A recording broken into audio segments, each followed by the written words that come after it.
right, well, let's uh let's get this thing going. We have the people. I don't know who iPhone 204 is. I know Shane, Lindsay, Laura, Jill. Um, my name's Tom DeKeyser. I'm the superintendent of Whitmore Lake Public Schools. This is our bond informational Zoom meeting. This is being recorded. My goals tonight are to give a brief overview of how we got here, what we're proposing, and what things will happen and when, and then answer any specific questions our voters might have, and finally, to provide a resource if voters want more information. So we put together a brief slideshow presentation. I'll go through these slides relatively quickly. And if anyone has any questions, I would just ask that you please put them in the chat. We'll try to do our best to answer them as they come in, um, and leave some time at the end if we have some further discussion on any topics that I covered. So let's begin. This is how we got to this point where we're asking our voters to consider this bond. In the fall of 2002, our Board of Ed asked for a facility assessment, and that was in large part because we were experiencing equipment failures at a higher rate. They were getting more and more expensive, and our typical resource that we would use to repair and replace those resources, such as boilers, bleachers, parking lots, technologies, things were getting more and more expensive, and we were limiting our resources we had limited resources to replace them. So we decided we would try to prioritize. We asked for a facilities assessment, and that was conducted over the course of a year. And at the conclusion of that assessment, we had approximately $80 million of recommended repairs. It was at that point that we decided to put together a steering committee to evaluate that. The committee felt that it was a lot of money and wanted to know if it could be reduced. We scaled it back at the committee's request and to about $53.5 million. Our Board of Education wanted some more information to know whether or not our community would be supportive of a bond of that size. So we employed something called an EPIC MRA survey. Several people, about 300 or so, were surveyed in our community. And the results of that survey were pretty positive. We had over 60% of our people in support of what we estimated at the time, a $3 million increase to take care of replacements and repairs, modernizations, safety and security upgrades within our schools. But the number one reason why they weren't supportive of it was that they felt we were taxing too much. So there was a group of people that were just in support of it, and there was a group of people that felt they might support it, but there was a lot of taxes already being levied. So our Board of Education asked us to see if we could get that $3 million tax increase down. We reprioritized some of the things on the list that the facilities assessment gave us, leveraged some energy companies for rebates, and then we were able to reduce it to 2.55 mils, which would generate $53.5 million. It's at that point that our board was supportive of it. And we moved into this phase, which is preparing to ask the voters to consider a 2.55 mil increase in their taxes, which would generate $53.5 million. That vote's going to happen in person on August 6th. More specifically, what are we going to do with that $53.5 million? Well, it's important to understand we have a lot of properties. We have 3 buildings and 2 athletic properties. The buildings are the main emphasis of this revenue spending. We have a 20-year-old high school, a 35-year-old elementary school, and a 50-plus-year-old Main Street campus, all with infrastructure, security features, furniture, and designs reflecting those ages. So to help people understand a little bit better what we wanted to spend this money on, we created what we call buckets, and these are presented on this slide. We have what we call a safety and security improvement bucket, which has $5.5 million allocated to it. This is a significant improvement of all facilities, but largely our elementary school would receive a redesigned entryway. We would be looking at upgrades to lighting, window protection, door reinforcement, door lock reinforcement, and some susceptible areas of our campuses, upgrading those, such as new gates and fencing at our bus garages. The next and the biggest bucket is our $30 million bucket, and this is our infrastructure bucket. And this one has a lot in it, which is why it has $30 million associated with it. It's heating and cooling, it's countertops, it's cupboards, it's sinks that are falling in, replacing all of those. It's rooftop air handling and control systems. It's sidewalks. It's curbs, fences. It's a lot of things in and around our buildings, and has the biggest price tag associated with it. The next bucket is our $12 million modernization of learning spaces at our elementary school. And this one's important because while all buildings are going to have updates to them, our elementary school, our 35-year-old elementary school, is going to receive the first significant increase in population to our district in a long time. We have preschools that are full and have waiting lists, and those students are matriculating into our elementary schools, and we're seeing increases in our enrollments at kindergarten, first, second grade. Those kids are going to then move up, and it looks like from the studies we've done with enrollments that trend is going to continue, that our district is going to grow in the next 5 years by about 150 kids, and in another 5 years by another 150 kids. So we do want to be prepared for it. We've been teaching STEM classes, art classes, music classes out of basically old classrooms that we've put STEM materials in, and art materials in, and music materials in, but they are not prepped and geared for those types of instructional activities. So we want to modernize them, get them up to speed with what we're actually doing in those classrooms.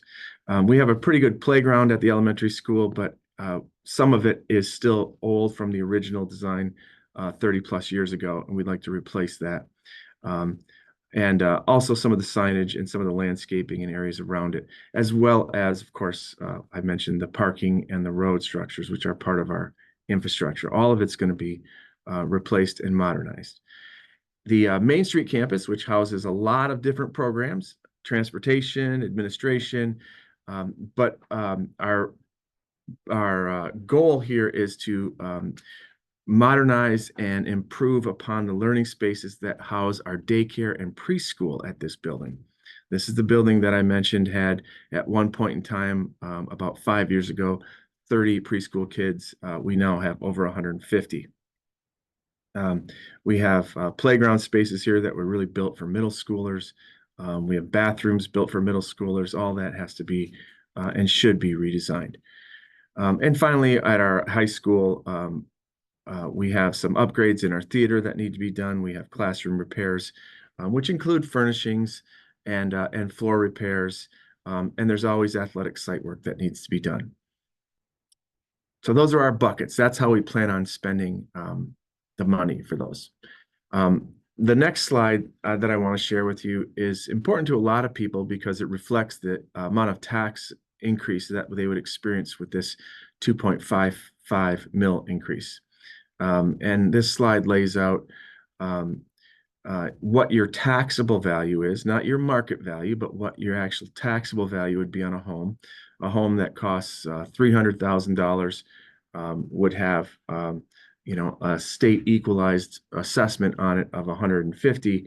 That would and that's where this tax would be applied. So you can see we have taxable values set up for 150, 175, and 200, and the corresponding increase to the taxes for each of those. Our next slide is probably the biggest source of angst among our Board of Education. It is our ballot language. It's important to understand with ballot language that recent legislation has required these types of proposals to be much more transparent. I'm not sure we met the goal, but there is a lot more information in these than there used to be 10 years ago. And we are statutorily required to spell it all out in the ballot. What's important to me in this ballot is the first paragraph, what we're asking for. It's just as I stated, we're asking for $53.5 million.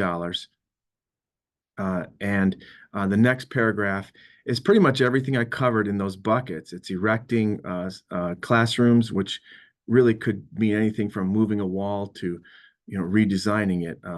It's modernizing furnishing, and anything that we might do to our buildings and our grounds has to be spelled out in the ballot language. So those are two very important paragraphs. Paragraphs 3, 4, and 5. This is where the statute of transparency really comes in, and it says we have to spell out what tax must be levied for how long, with principal and interest, or some of it. You can see it can get to be quite laborious to read. If I would say to our voters, if you are really interested in splicing out how this tax is going to be applied, I'd certainly be interested in sharing my thoughts with you. And I don't know that it's appropriate for a discussion like this. What I don't like about this ballot language, and what our board doesn't like about this ballot language, is what it really doesn't say. And unfortunately, it doesn't say that we'll be issuing these bonds in series, which reduces our total interest, which allows our voters to pay back principal faster. It doesn't really get into how the state uses school bond loan funds to help schools with these types of projects, that all schools are involved in them, or that we can refi these loans in future years and pay them back faster. It doesn't say any of that. All of that are things that we plan on doing, but rather it just spells out what we're going to tax, what the increase will be, what the principal and interest are going to be, and some of the total accumulations, but not all of it. So good luck with that. Again, I would be open to discussing it and debriefing on that if someone was interested in it. Our next slide really is just a reminder to all of our voters that absentee ballots have been mailed out, that this Zoom Q&A is being recorded if anyone wants more information on it, and that our election day for in-person voting is coming up on August 6th. It's at this point in the Zoom that I was hoping to entertain any questions. I'm going to go to the chat and pick up on one. The question is, if there's any new development, i.e. increase in taxes, what would be the impact of this? Can you show that to me one more time, Maria?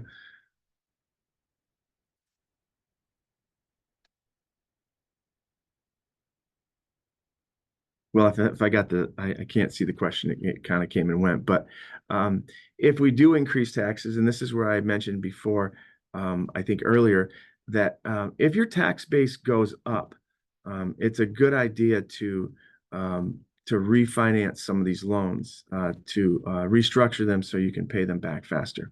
That's an important part, because we're basing this on what our tax structure is right now, our total tax base is right now.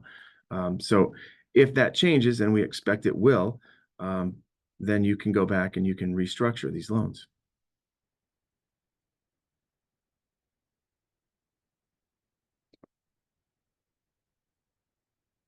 Does anyone else have any other questions? I see, oh, here we go. What happens if the bond does not pass? Well, the district will have to prioritize what it needs to fix. Certainly, things that we want to fix and we think are important to fix will have to be sidelined, and we'll have to identify a resource for that. Right now, our biggest resource for repairing and replacing broken things is a sinking fund that is due to expire in a few years.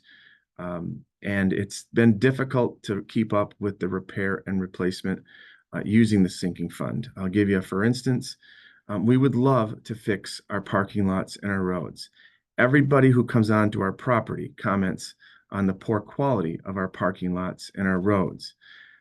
Unfortunately, the cost of repairing those has gone way up. What used to cost Our last parking lot replacement cost just under $100,000. If I had to do the same thing today, it would cost us a $500,000.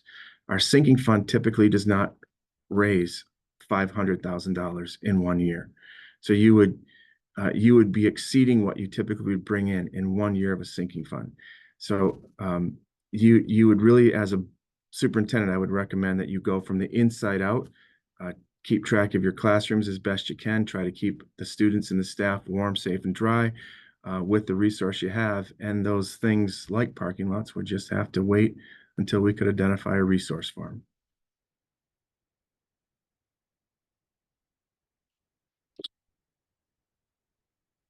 Any other questions?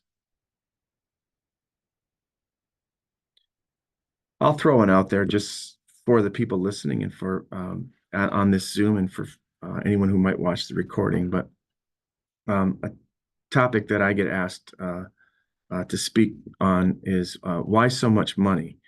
I mentioned our 2.55 mil at the beginning of this presentation. I mentioned how it was reduced from 3 down to 2.5 and why we thought that was important because we were getting feedback that voters thought there was too many taxes. But the actual amount of this bond request, $53.5 million, is really a reflection of the facility assessment. The cost of replacing rooftop unit air handlers and control systems have all gone up. And the pricing that's built into this bond is reflective of the fact that if it passes, you don't start replacing things on August 7th. You typically will go into a design phase and you'll start replacing things probably in some things might happen in the fall, but a lot of it's going to happen in 2025, 2026, and 2027. And so there are increases for inflation built in and cost overages built into that.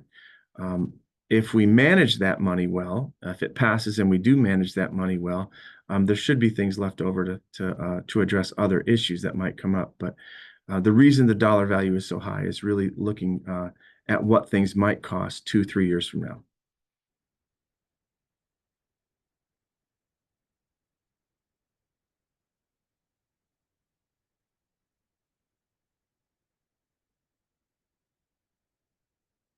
Any other questions?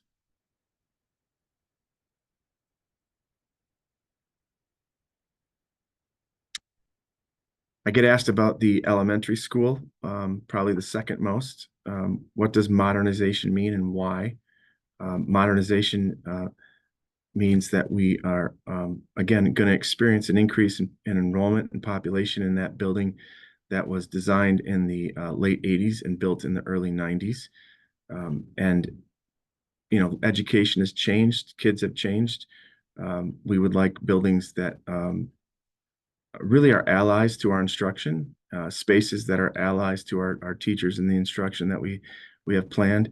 But more simply, we really would like, just nice, cool, warm air, lighting that's appropriate to the teaching spaces that we've already provided, flooring that is clean and can be cleaned easily. A lot of that is modernization. We have some library issues that we'll be addressing. And like I mentioned, the STEM and art and music classrooms. There'll also be some work done in what we call our cafeteria and our gym, just replacing walls and things that have just worn out over the years. I thought I saw a question pop up. Laura put in are the buckets you described more for aesthetics or needed improvements for our students and classrooms?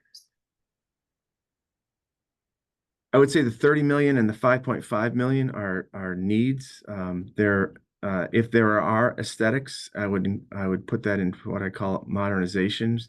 But we've minimized it. We didn't do everything that was requested in the facility assessment, but certainly you could say our library improvement ideas have some aesthetic quality to it, but it really is matching learning styles to the building.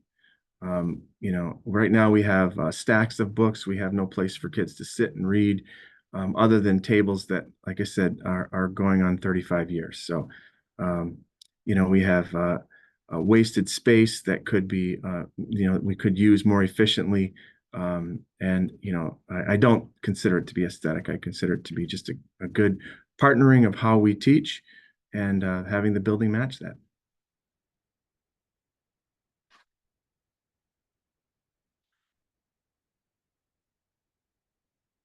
All right. Well, thanks for tuning in. I feel like I talked a lot and didn't answer a lot of questions, but again, I think it's important to understand that we'll record this, we'll put it out there, we'll have another opportunity for people to jump in and ask more questions during a lunchtime Zoom in the coming weeks. And we certainly are available to answer any questions as we push this information out on our social media. So if you have any no further questions of me, please have a good night. Thanks for tuning in.